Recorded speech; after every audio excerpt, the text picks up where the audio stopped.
Welcome to Pediatric Podcast for PedsCases.com. Welcome to the Pediatric Eye Exam in Primary Care, a podcast made for PedsCases.com at the University of Alberta. I am Jennifer Ling, a medical student at the University of British Columbia. I'm Harry Liu, a medical student at the University of Alberta. This podcast will provide an organized approach on performing the pediatric eye exam, highlighting some common clinical findings. We will also provide indications for referral to a pediatric ophthalmologist. We'd like to thank Dr. Ian MacDonald, an accomplished ophthalmologist and professor at the University of Alberta, for developing this podcast with us. Accurately performing a pediatric eye exam is vital to catching eye problems and preventing their progression during a child's development. The Center for Disease Control has found that over a given lifetime, visual disorders are the most disabling pediatric illnesses. For example, approximately 15 to 20% of children are at risk of developing amblyopia, also known as lazy eye, where one eye does not have normal visual acuity. Visual assessment by healthcare providers is most vital at birth and during the first 6 months of life when the visual system is highly susceptible to interference. The main goal of vision screening is to identify children who have or are at risk for developing amblyopia or strabismus, which can lead to permanent visual impairment unless treated in early childhood. Other conditions that can be detected by vision screening include cataracts, glaucoma, ptosis, refractive errors such as myopia, hyperopia, and astigmatism, and other serious conditions such as tumors and neurological diseases. If any of the conditions don't sound familiar, don't worry, we will cover them in a little bit. After listening to this podcast, the learner should be able to discuss the importance of pediatric eye examination in primary care, develop understanding of vision developmental milestones and age-appropriate eye examinations, demonstrate a focused eye history and accurately perform various eye examinations, list common signs and symptoms in pediatric eye conditions, discuss indications for referral to a pediatric ophthalmologist and what to include in the referral letters. First, we'd like to present a case. It is your first day in a family clinic in Red Deer. As a fourth-year medical student, and 9-month-old Carl has come in for his well child baby visit. Carl appears well today, and his parents have no complaints on history. We're trying to recall which tests must be performed at this visit to ensure his eyes are developing normally. First of all, let's quickly review some key visual developmental milestones. Here's a chart that summarizes important milestones. Let's go over them. At birth, newborns have a visual acuity of 20/400. They can focus on objects at 10 inches in front of the faces and blink in response to bright light. They also respond to movement. From birth to 2 months, infants should be able to maintain stable eye contact when initiated by the caregiver. It is typical for the eyes to appear to cross or wander at times. However, it's concerning if the eyes consistently turn in or out. At 3 months, infants can see as far as 8 to 15 inches. The infant becomes aware of their facial expression. You will find they're able to fixate on and follow object, as well as look for object. One clue is they will start watching their hands and bring their hands to midline and to their mouth. By 5 months, they will watch and copy the hand movement of other children and the adult. Their eyes should be straight and do not appear to cross or drift by this point. When infants are 9 months old, they should be able to recognize family and caregiver faces and throw things with better accuracy, as now they have better depth perception. By 2 years, they should have decent hand-eye coordination. After that, they should continue improving their visual acuity. It is expected to be at least 20/40 at 3 years old, 20/30 by 4 years old, and 20/20 by 5 years old. You probably have heard of Rock Baby Record, which is evidence-based health supervision guide for primary care practitioners of children in the first 5 years of life. It contains guidelines and information for comprehensive well baby and child visits. Here's a chart with relevant physical examination parameters for the eyes. For the newborn, you need to check for glaucoma, infections, and structural abnormalities, including cataracts, corneal opacity, and ptosis. You need to pay special attention for preterm neonates who were given oxygen for an extended period of time, and infants with multiple medical issues. For the well baby checkup at 1 month, check for the red reflex. For visits from 2 to 18 months of age, in addition to a red reflex, you need to check for the corneal light reflexes and ocular mobility, as well as to perform cover-on-cover tests. This will be the case for our baby Carl. The tests for the visits from 2 to 5 years old are red reflex, corneal light reflex, cover-on-cover test, and visual acuity. Great! Now you know what eye test to perform for different visits. Let's now talk about performing those physical examinations as well as taking a concise eye history when caregivers have eye concerns. Many eye and vision problems are difficult to detect on a short single visit, so it is important to elicit a detailed history from the child's caregivers and carefully examine the child's eyes for any abnormalities, especially for preterm neonates or infants with other medical comorbidities. First, you will begin with taking a history from the child's caregivers. If it's the first time you see the child, ask them about the child's overall health and maternal illnesses during the pregnancy, the route of delivery, and the baby's gestational age at delivery. Early gestational age before 28 weeks, low birth weight, and oxygen supplementation after birth is associated with retinopathy of prematurity. These cases should be checked at birth and at 4 to 6 weeks of age, and refer to an ophthalmologist to be followed. Many cases resolve spontaneously, but further treatment may be necessary. Also, note any neonatal complications and/or interventions during history taking. Note any medication or substance use, especially smoking, by the parents. Multiple meta-analyses have identified maternal smoking as a significant risk factor for childhood hyperopia, amblyopia, and strabismus. Make sure to ask about the child's eye contact with their caregivers. If a child has poor eye contact after 2 months of age, this requires further assessment and referral to a pediatric ophthalmologist. Second, you need to ask about the recent history of the child's eyes. Has there been any chronic tearing or discharge? In the morning, is there crusting in and around the eyes? Any persistent redness or irritation should be noted. These suggest the possibility of blocked tear ducts, eye infections, allergies, or allergic conjunctivitis. Also inquire whether there is a past history of eye infections and allergies in the child and in the family. This is important at every visit. In the newborn, blocked nasolacrimal ducts are common and present as persistent tearing or discharge, as well as debris on the eyelashes. The vast majority of these cases are resolved in the first months of development, but to promote the unblocking of the tear ducts, you should be able to teach parents how to use a clean finger and massage downward from the inner corner of the eye to the nose. Parents should do this 2 to 3 times per day until the symptoms resolve. Next, inquire about eye and vision problems in the family. Was anyone born with eye malformations, such as strabismus or aniridia? Did anyone develop glaucoma or amblyopia? Are there any eye diseases that run in the family? Is anyone currently or previously blind? A family history of eye disorders will inform your physical exam to ensure you rule out similar abnormalities in your patient.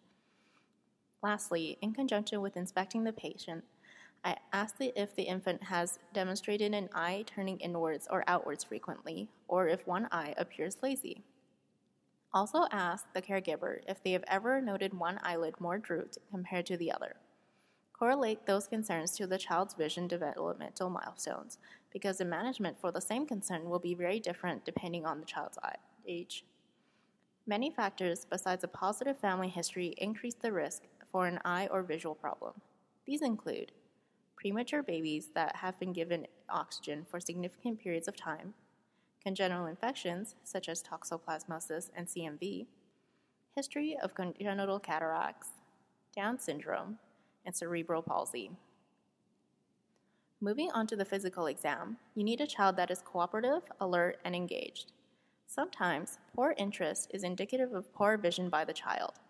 It's important to watch the infant's visual interaction during the visit to see if there are any concerns or not.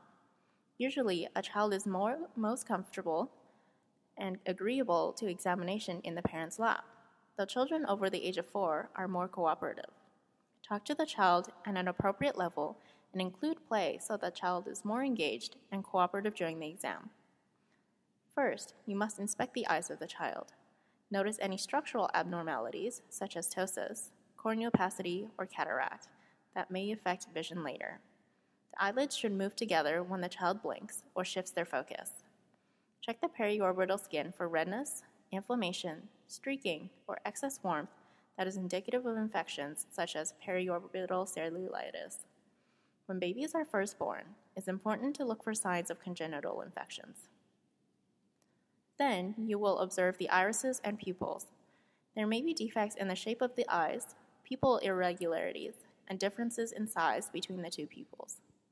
Normal pupils should be round, equal, and reactive to light. Small variations less than 0.5 millimeters in pupil size difference are tolerated, but if it's observed, it should be documented and checked at every visit. Symmetry should be observed in both light and dim light.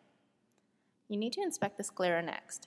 Normally, the sclera is clear, white, with a tinge of blue or gray. Some light brown pigment spots can be seen near the iris at birth, especially in Asians, African Americans, and dark-skinned races. An abnormal sclera may have lesions, discolorations, or one or two more dark freckles. These findings require a referral to a specialist. A yellow-tinged sclera may indicate elevated bilirubin in the circulation or liver abnormalities. This finding requires blood work and further follow-up until it is resolved. Also check if there is any scleral injection or excess prominence of the scleral blood vessels. No lacrimal duct discharge should be present, and the eye should move together during the inspection. Now, you will ask the child to help you perform the next parts of the exam. First, let's examine whether the child can fix and follow objects. Newborns cannot fix and follow, but at 6 weeks, some babies will respond to the examiner's face. Most infants are able to fix and follow by 3 months of age, and during this time, intermittent strabismus may be present, but should disappear by 2 to 3 months postpartum. Each eye should be tested separately for sustained fixation and follow. Failure to fix and follow strongly indicate visual impairment, and if observed binocularly after 3 months, infants can have significant eye-brain abnormalities. This requires a referral to a pediatric ophthalmologist. To perform the red reflex exam, focus the ophthalmoscope light on each pupil from about 12 to 18 inches away. The light transmitted should reflect off the fundus and trends back through the ophthalmoscope, giving the pupil a red appearance. This is what is often seen in pictures taken with flash photography. A normal finding would be equal, bright, and symmetric. Abnormal findings include dark spots in the red reflex, reduced red reflex, white reflex, asymmetry of reflexes, and an absent reflex. A white reflex is called leukocoria, which is discussed in one of our other PEDS cases podcasts. Congenital cataracts result in increased corneal opacity, so the red reflex cannot be observed. Cataracts must be removed in the first 2 to 3 months of life, as permanent loss of sight may occur. Any abnormal findings should be referred urgently. Moving further away, the Bruckner Test can be performed at 1 meter away from the child. Both eyes should now show a red reflex. If you see inferior crescents as shown in the diagram, it means the child is myopic. Superior crescents indicate hyperopia. Be aware that most children have some degree of hyperopia as their eyes are still immature. The Bruckner test assesses binocular vision and provides an indirect evaluation of refractive error. An abnormal finding would be if there is white in the pupil of one eye or whitening in both eyes. This is indicative of strabismus, misalignment of the eyes, or mesometric amblyopia. In an abnormal finding, the optical power in each eye should be evaluated separately. Strabismus can be assessed by either the cover test or the Hirschberg test. In the Hirschberg test, the child stares at a pen light held 1 arm's length away. The corneal light reflex should be centered in each pupil and be sharp. If there's strabismus, the light reflex will be off-center.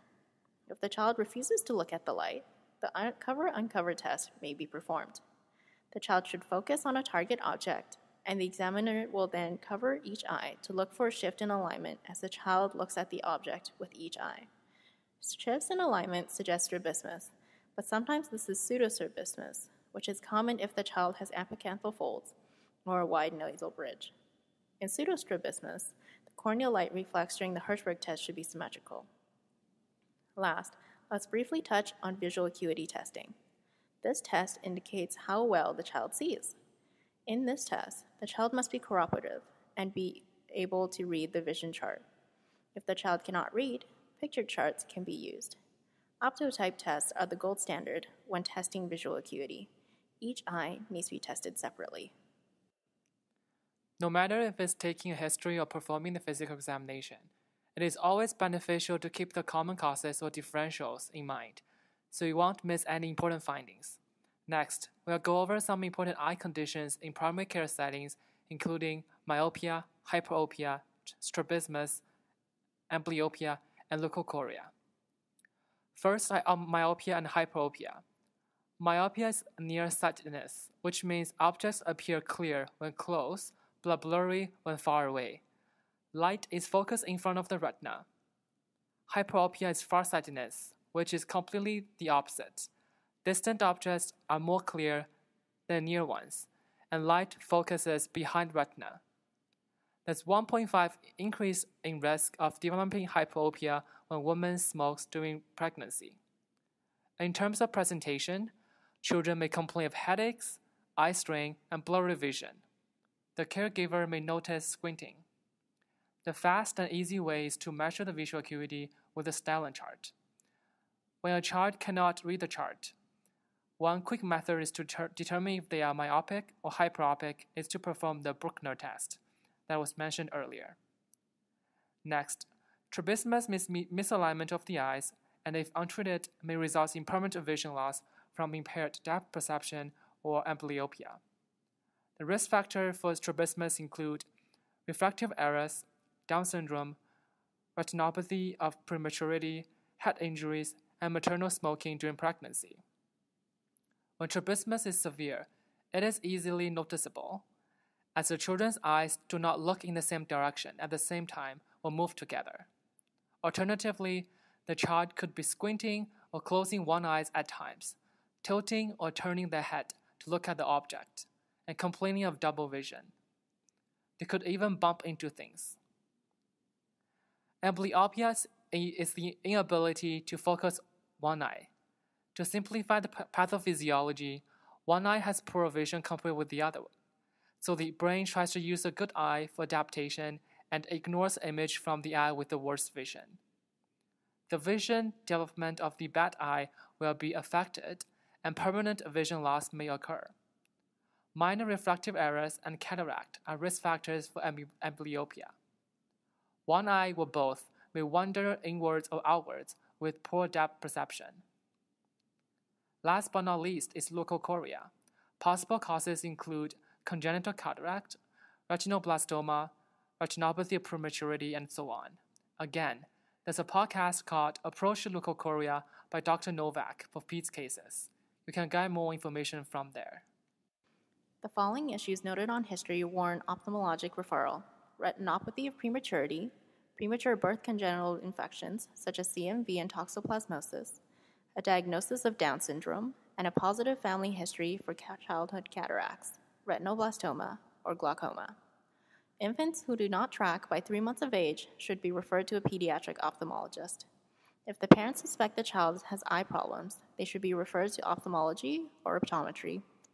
Substance use or infections during pregnancy may result in congenital development defects that need to be investigated by pediatricians, neurologists, and ophthalmologists. Referral is warranted if inspection reveals corneal asymmetry, unilateral ptosis, and pupillary asymmetry greater than or equal to 1 millimeter. Corneal asymmetry is suggestive of glaucoma, and pupillary asymmetry is suggestive of neurological issues. During your physical exam, an abnormal red reflex, strabismus, nystagmus, or amblyopia also needs to be referred. An abnormal red reflex should be referred as it may indicate cataract, glaucoma, retinoblastoma, strabismus, or significant refractive error between the two eyes. Finally, eye preference or visual acuity difference of 2 lines or more between eyes should be referred to a pediatric ophthalmologist. In children 3 to 5 years old, visual acuity shouldn't be worse than 20/40, and in children over 6 years old, vision shouldn't be worse than 20/30. If visual acuity falls below that, the child should be examined by a pediatric ophthalmologist. We hope you find our podcast helpful and you learn something new. Here are some quick take-home messages for you. For baby-child checkup, refer to Bruck Baby Record for the indicated eye examination maneuvers. The eye and the surrounding area should be carefully inspected for any signs of infection, trauma, or abnormal structure. The red reflex should be normal in both eyes of the children, and any abnormalities should be referred. Infants should be able to fix and follow their gaze, and failure to do so after a few months of age require urgent referral to a pediatric ophthalmologist. The alignment of the eyes should be checked with Bruckner Test or the other uncover test, and strabismus should be referred to prevent long-term consequences such as amblyopia. Visual acuity testing is important to identify myopia or hyperopia early. It is important to involve either ophthalmology or optometry when the visual acuity is poor, or when there's difference of 2 lines or more between eyes. We are not done yet. We have some quiz questions for you to show us how smart you are. A mother brought in her 18-month-old son because her neighbor thinks her baby's eyes look crooked. Which physical maneuver you can perform to measure ocular alignment in this child? The answer is corneal light reflex. What are some risk factors for developing retinopathy of prematurity? The answer is gestational age less than 32 weeks, birth weight under 1,500 grams, and systemic hypoxemia. What should you check for during an eye exam in a newborn? The answer is glaucoma, infection, and structural abnormalities, including cataracts, corneal opacity, and ptosis. This concludes our discussion. Thank you for listening to Pete's Cases podcast. Check out www.pedescases.com for more great podcasts, videos, interactive cases, questions, and more. Press subscribe on iTunes to get access to all of our podcasts. If you like what we do, please leave a review on the iTunes store, share with your friends and colleagues, or think about getting involved.